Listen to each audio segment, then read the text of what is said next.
Well, I think in the early '60s, everyone had a folk guitar. I grew up in South Louisiana, where music is very big, Cajun music and so forth. Of course, I wanted nothing to do with that when I was growing up. But the folk revolution had taken place, and so everybody had folk guitars, and we were learning Simon and Garfunkel. I just got a Facebook message from someone that I went to high school with, asking me if I remembered the day we played at the school auditorium where we played Sounds of Silence, and I did remember that because I could never play that B flat chord, my young hands at that point. So yeah, I started then, and then I was taking a bath and had a transistor radio one night, and uh, I saw her standing there, came on the radio, and that kind of like changed my life. You know, the Beatles had come to town, and so then we threw away our acoustics, got electric guitars, formed a band, and started playing around town. We had a couple of bands. There was my band, and then this other group. We kind of tended more towards the more bluesy Rolling Stones kinds of stuff, and because the other band was actually better. They could play all the Beatles songs and sing them. We couldn't actually achieve that, so we said, well, we're going to be more authentic. We're going to be bluesy, and these other guys are going to be just Beatle copies, but they were much better. And I'm actually in touch with a couple of the guys from the other band, again, through Facebook and things like that.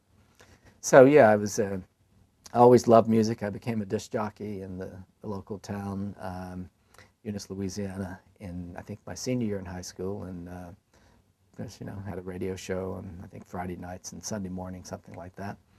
And then went off to college and had one little brief band thing there, which was kind of prophetic in the sense that we called ourselves Cerebellum and the Medullas.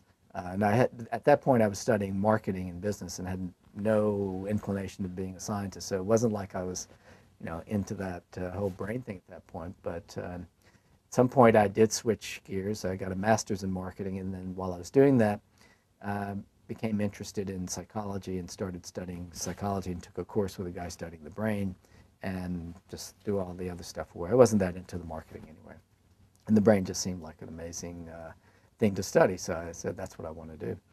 But for the rest of most of my adult life, I didn't play guitar. I had it around and didn't do much with it. And at some point, I just picked it up again, started taking lessons and kind of getting more into it, and started picking around with Tyler Volk, who's a biology professor at NYU, and we used to just get together and jam and dream about having a band someday. Um, and then in the fall of 2006, I got an invitation to give a lecture at the Secret Science Club in Brooklyn. It's held in the basement of the Union Hall in Park Slope, tiny little room. So I gave the lecture, and they said, "Well, we'll bring we'll get some entertainment." I said, "Well, I'll bring the entertainment." And so Tyler and I were planning to go off and try this out, and we recruited Daniela Schiller, who was a postdoc, and we knew she played drums, and she had played with us on a couple of occasions at parties and stuff. And she happened to have a research assistant named Nina Curley, who played bass. So we practiced a couple of times, headed out to Brooklyn, and the Amygdaloids were born at that moment. So. Both of our albums, the songs are about research. They're all mind, brain, mental disorder related songs. So in the first album, the kind of signature song and kind of the band theme song is "All in a Nut," which is a tribute to the amygdala, because the amygdala is the almond in your brain. Amygdala means almond. It's a Greek word for almond. So that was one. We wrote a song called "An Emotional Brain," which was a takeoff on my book, The Emotional Brain, which is all about different kind of mental disorders and facial expressions of emotions, things like that. We had this pretty good song called Mind-Body Problem, which is a tribute to Descartes, except all our songs are love songs, really. So the Mind-Body Problem is my body wants you so, but my mind says no. And so there are a lot of, Inside of Me is another Descartesian type song where it's about you can't see inside of me. It's a place only I can be, because Descartes' view of the mind. Only you can know your own mind, and you can't know the mind of anyone else directly, and blah blah blah. So we had and we also had a song called Memory Pill, which which is about erasing memory through drugs and so forth, and that's related to all this research that we were just talking about. So then we did that. It was sort of a vanity press kind of album release. We paid for it ourselves, and came out really well. And then we met some folks who were interested in using music as a therapeutic device, and they came across me and my research and music, and they decided that they wanted to do a CD with the band, and their company is called Knockout Noise. They're a small record production company. And so we talked about concepts and so forth, and over time we came to terms, and they produced the second CD. It took a couple of years to kind of do the whole thing. It was ready much earlier than that, but we did a lot of post-production kind of cleaning up and stuff, and added some songs at the last minute that we didn't have originally on it. And the original idea for that CD was going to be to call it Brainstorm.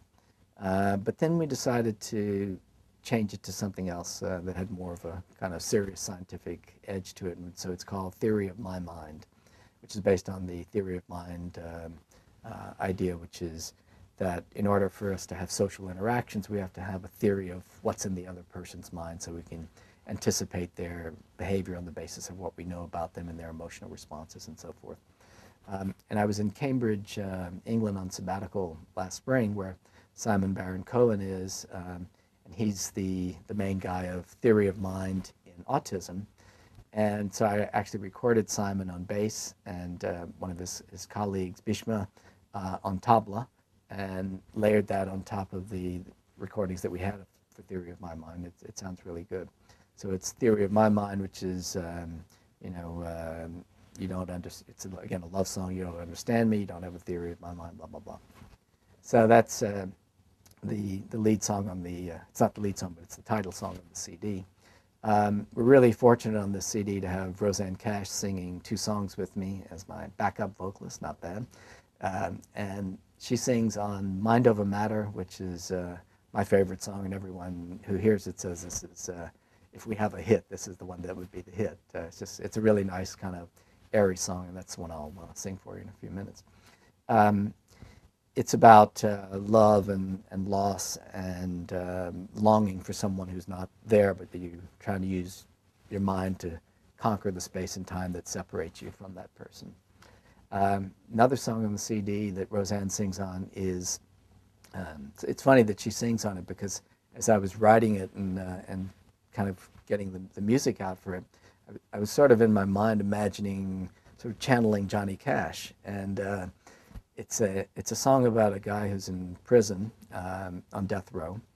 And the reason I wrote this song is I've gotten a number of letters and emails from people on death row asking for help in their defense, because something called the amygdala defense has emerged, which is I didn't do it, my amygdala did. And unfortunately for them, that I don't think that the amygdala can actually commit a crime.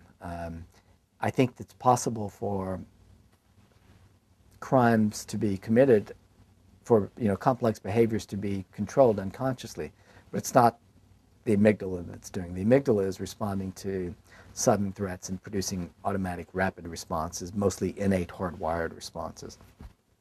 So I don't think my expertise can really help them, but I do think that there is an argument to be made that a person can commit a crime of passion that's outside of their control, because either they're under tremendous stress or other factors that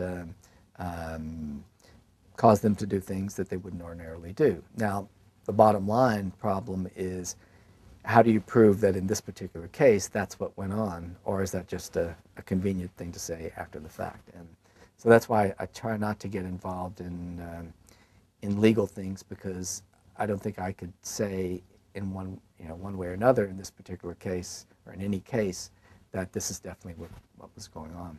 But I do think the court should take that into account and be kind of hip to the fact that the brain can do things unconsciously, and should weigh that as part of the evidence. So in Crime of Passion, the guy catches his wife with someone else, and kills the other guy, and so he's kind of singing to the wife from prison, saying, you're not worth what I'm going through and all this stuff. So it's not, oh, I loved you so much, and how could you do this to me? It's more about, why did I do this? You're not worth it. Basically, the reason I'm doing what I'm doing now, which is trying to integrate the science and the music into kind of a seamless whole, is because music is such a powerful communicator. I mean, I've written books like The Emotional Brain and Synaptic Self that have been translated into dozens of languages each, and they've been really good sellers. But I think we can reach a different audience with music, and so I'm not saying I can convey as much in a song as I can in a book or even a book chapter, but I might be able to trigger an interesting spark or an idea in someone that might not be prone to pick up a book. Say, well, what's that? What is the mind-body problem? Or how do emotions come out of the brain? Or can a crime of passion really be committed? And to then pick up a book or do some research on the internet, and just it's kind of like raising awareness of the brain through music. And so I do think music is really powerful, but personally, I've never been inclined to study it. I just haven't been. That's not what I've been doing, and there are enough people that are doing that pretty well that I leave that to them. And so I use the music as a vehicle or tool to convey the scientific information, although I'm not studying it myself.